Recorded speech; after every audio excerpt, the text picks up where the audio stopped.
All right, somebody asked just about part A in problem number 3 from our first practice exam. So we have a particles whose position is given parametrically, and we want to know when is the particle at rest. Well, the particle is at rest anytime it's not moving. It can't be moving vertically, and it also can't be moving horizontally. When its rate of change vertically and horizontally is both 0, that's when we'll know the particle is at rest. So the derivative of each of these, dy dt and dx dt, have to both be 0 simultaneously. Well, dy dt is equal to 0 only at one place. That's when t is equal to 3.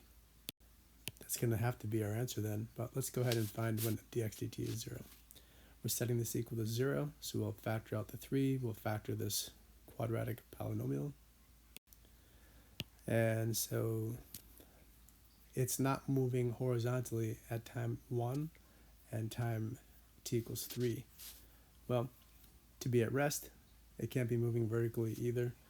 So we kind of knew that because we only had one option for y, dy dt. But there's our answer. The particle will be at rest when t is 3. And it's justified because we communicated that it's at rest when its rate of change vertically is 0 and its rate of change horizontally is 0. If that's the case, it's not moving.